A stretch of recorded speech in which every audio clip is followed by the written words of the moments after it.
Gen Z versus America. Who failed who? Not too long ago, we were having conversations about Gen Z and how they were trying to get adjusted to this whole ripped up society here in 2025, 2026, right? And obviously post 2020. You know, it was a point in time where Gen X, millennials were all being extremely tough on the Gen Z side of narrative. They were giving the Gen Zs a hard time. Gen Zs was hitting them back with things like, you know, trying to state their case and trying to let them know, like, look, it's, you know, it's tough out here, and, you know, they trying to do the best that they can. And, you know, I was one of those guys that was in agreement with Gen Z. Like, I'm a millennial, but at the end of the day, you know, we can't sit here and ignore the type of things that they're having to endure in this year, 2025, 2026. The stuff that they're seeing right now is unheard of. The stuff right now that Gen Z is seeing is unheard of. And my point that I'm making is that we got to get off the case of those guys, because the stuff that they're dealing with, when you were a millennial, you've never seen shit like this with the United Snakes of America. Gen X's, you never seen anything like this in the United Snakes of America. We're talking about the highest level of cost in living. We're talking about the bundles and bundles of different names of inflation. We're talking about a decline in jobs. We're talking about not just a decline in jobs, but their ability to pay people what their degree or what their secondary schooling would require does not happen. Gen X's and millennials, you've never had to deal with those circumstances at all. And I can vouch for that because I am a millennial and I have seen Gen X timeline, and also, you know, my mother and father's timeline.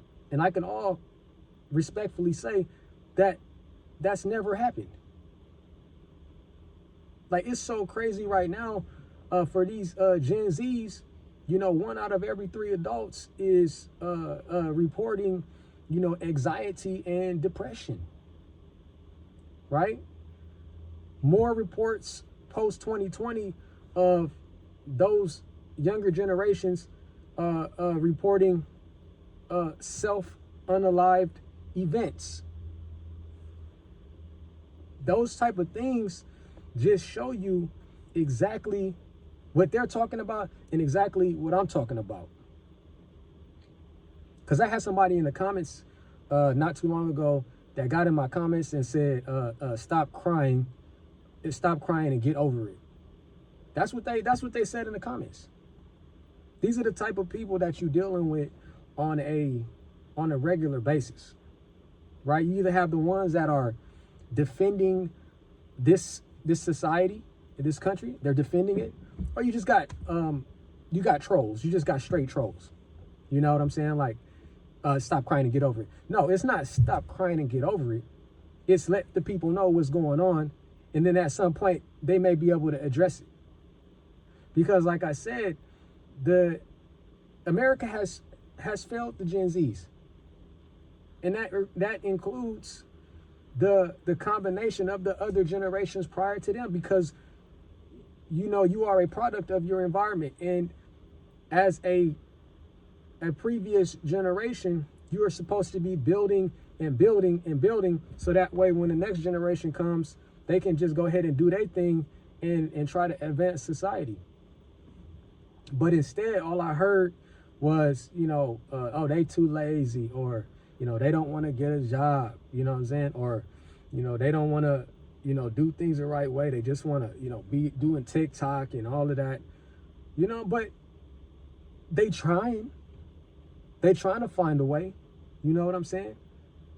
And you Gen Xers, don't act like, when you didn't have a job, like you wasn't hanging around, from this place to that place to that place, just making shit work.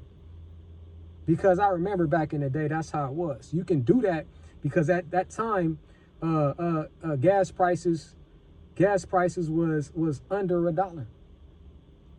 It was so good that, man, you didn't even think about gas. You didn't even think about gas. So the whole, they should be able to do this and do that. We in two different societies.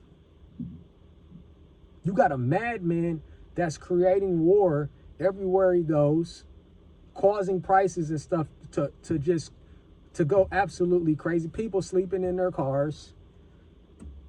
You ain't never seen stuff like this before at the level and at the rate that it is. You know what I'm saying? So at the end of the day, these kids got to deal with a lot of shit. Like I had, my oldest daughter is a Gen Z. My middle daughter is in that same area. And my oldest daughter she don't have to leave the house. She could be at the house. You know what I'm saying? Because I'm a person of research. So I go and I understand certain circumstances, like the type of circumstances that we're all in right now.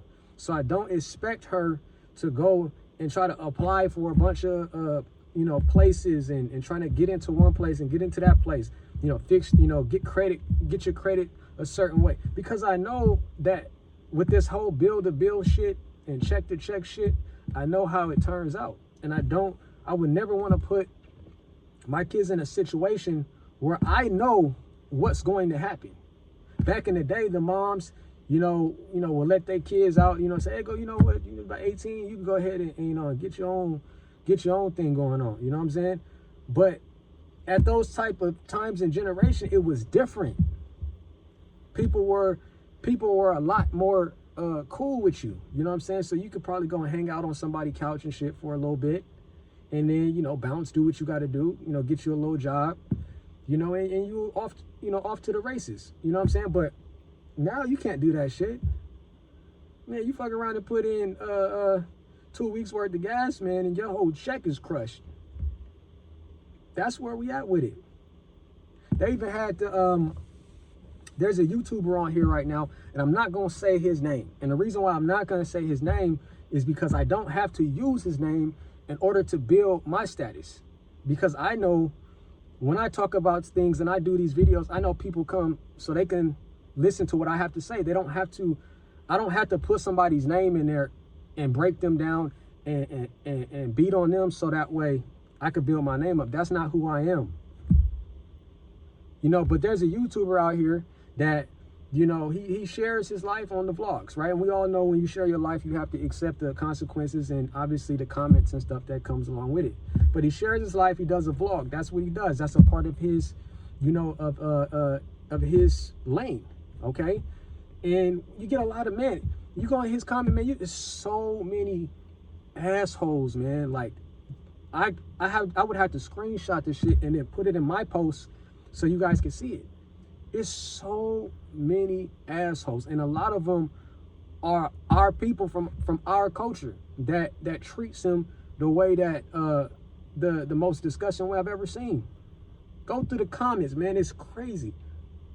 He's sitting there. He's trying to apply for different apartments so him and his son could get in. He got a little spot at his mom's. You know what I'm saying? But he want to be his own man, and that's salute. That's cool.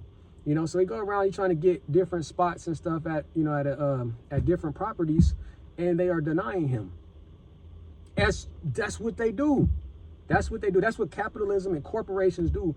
If you don't have a set number or a set score, what they call a credit score, then no matter if you have a job, it don't matter if you have the money, if you don't have the credit score, they will deny you of a place to live. And I sat there and I got into this, you know, this comment argument, you know, with some troll, man. And I was just, man, I couldn't believe what I was hearing. You know, I said, because they said, oh, you need to fix your credit and stop being a loser and something crazy like that. And if you fix your credit, then you can, you know, live life better. Man, I said something like, I said, okay, let me ask you this question. I said, do you think it's humane for a place of living to deny somebody of a made up credit number? And when I say that, guys, I'm saying that because credit scores and the credit situation, it's a modern thing. If you guys have ever done your research in economics, that shit started in the late 70s. That shit haven't been here forever. It started in the late 70s.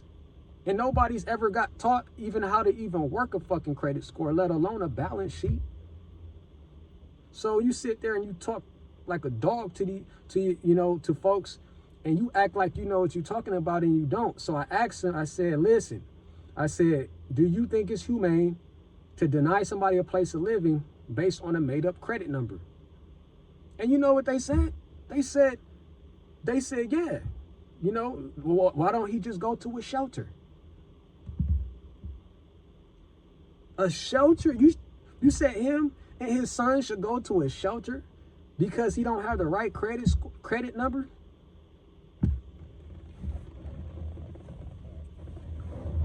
That shit's crazy, man. But that's what we deal with, man. You know what I'm saying? That's what we deal with. You know, so did America fail Gen Z? Not yes, but fuck yes. And where we going from here, I don't know. I couldn't really tell you because I don't predict the future. But all I can tell you guys is stay locked in, man, and make sure that you're looking out for your family, you know, especially your kids, man, because this is a tough world out here, man. This is a tough world. You ain't never seen this like this before. Because half of you guys don't do history, so you don't even know what to expect. You know what I'm saying? But I appreciate you guys taking a listen to this video. My name is San Nicholas Brand, and until next time, peace.